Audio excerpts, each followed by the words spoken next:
Mr. President, thank you for doing this. Great to be with you. Really appreciate it. I want to get some things on the record.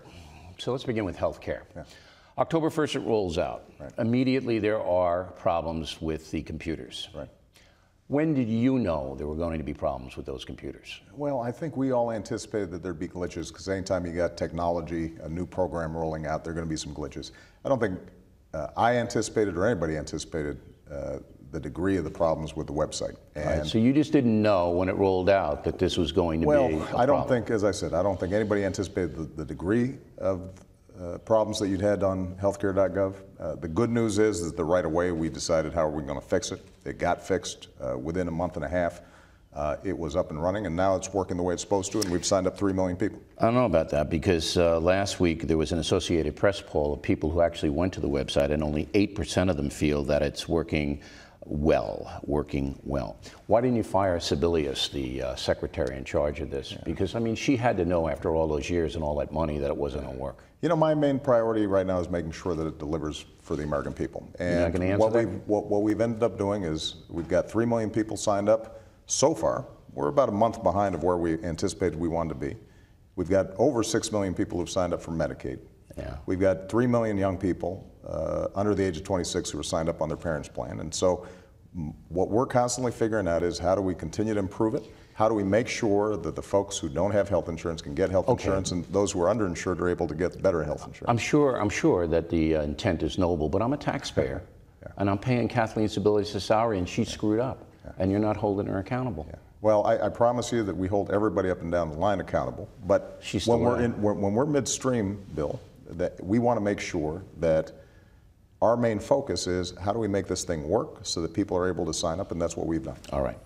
Was it the biggest mistake of your presidency to tell the nation over and over, if you like your insurance, you can keep your insurance? Oh, Bill, you've got a long list of my mistakes in my presidency. No, really, for you, wasn't that the biggest one? This is one that I regret, and I've said I regretted, in part because we put in a grandfather clause in the original law saying that, in fact, you were supposed to be able to keep it. It obviously didn't cover everybody that we needed to, and that's why we changed it so that we further grandfathered in folks, and many people who thought originally when they got that cancellation notice they couldn't keep it are now It's in the past, but isn't that the biggest mistake? Well, you know, Bill, as I said, you gave your enemies a lot of fodder for it. You were very generous in saying I look pretty good, considering I've been in the presidency for 5 years, and I think part of the reason is I try to focus not on the fumbles, but on the next play. All right. Libya, a House Armed Services testimony. General Carter Ham, you know the general, yes, security in Africa. Yeah. He testified that on the day that the ambassador was murdered and the 3 other Americans, all right, he told Secretary Panetta it was a terrorist attack. Mm-hmm. Shortly after General Ham said that, Secretary Panetta came in to you. Yeah. Did he tell you, Secretary Panetta, it was a terrorist attack? You know what he told me was that there was an attack on our compound. He didn't use the word terror? You know, in the heat of the moment, Bill, what folks are focused on is what's happening on the ground. Do we have eyes on it? How can we make sure our folks are secure? But I just want to get this on the record. Did he tell you it was a terror attack? Bill, and what I'm answering your question. What he said to me was, we've got an attack on our compound. We don't know yet. We don't know yet who's doing it. Understand by definition, Bill, when somebody is attacking our compound, that's an act of terror, which is how I characterized it the day after it happened. So the question ends up being who, in fact, was attacking us. But it's more than that, though, because of Susan Rice. No. It's more than that, because Susan Rice goes out and tells the world that it was a spontaneous demonstration off a videotape, but your commanders and the Secretary of Defense know it's a terror attack. No, Bill, just as an American, I'm just confused. And I'm trying to explain it to you if you want to listen. The fact of the matter is that people understood at the time something very dangerous was happening, that we were focused on making sure that we did everything we could to protect them. In the aftermath, what became clear was that the security was lax, that not all the precautions that needed to be taken were taken, and both myself and Secretary Clinton and others indicated as much. But at the moment, when these things happen, Bill, on the other side of the world, it's the fog of war. People don't know at the very moment exactly why something like this happens. And when you look at the videotape of this whole thing unfolding, this is not some systematic well-organized process. You see, It was heavy weapons used, and that's the thing. Heavy see, weapons Bill, coming in. Bill, listen, I've gone through this, and we have had multiple hearings on it. What happens is you have an attack like this taking place, and you have a mix of folks who are just troublemakers. You have folks who have an ideological agenda. All right. You have some who are affiliated with terrorist organizations. You have some that are not. But the main thing that all of us have to take away from this is our diplomats are serving in some very dangerous places. But there's more than that, and we've got to make sure that not only have we implemented all the reforms that were recommended by the independent agency, but we also have to make sure that we understand our folks out there are in a hazardous, dangerous situation. I think everybody understands that, No, Mr. but President. actually, not everybody does, because what ends up think they do.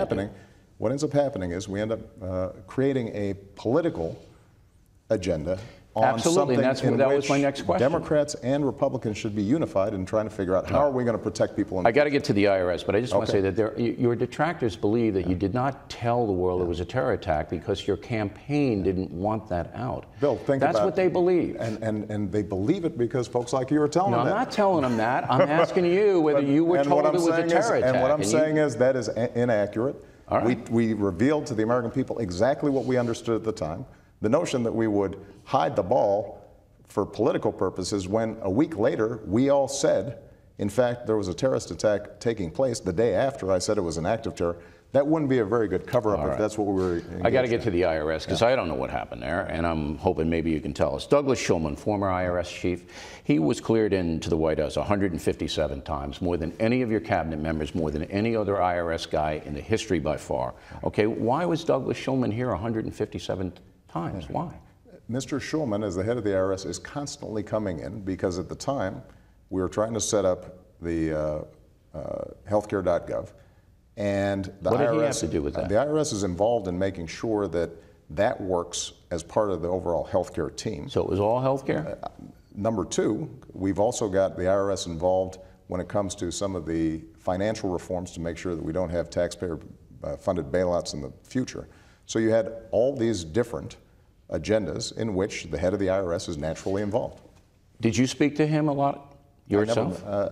I do not recall meeting with him in any of these meetings that are pretty routine meetings. Okay, so you don't recall seeing Shulman, because what some people are saying is that the IRS was used at a local level in Cincinnati, maybe other places, to go after. Absolutely wrong.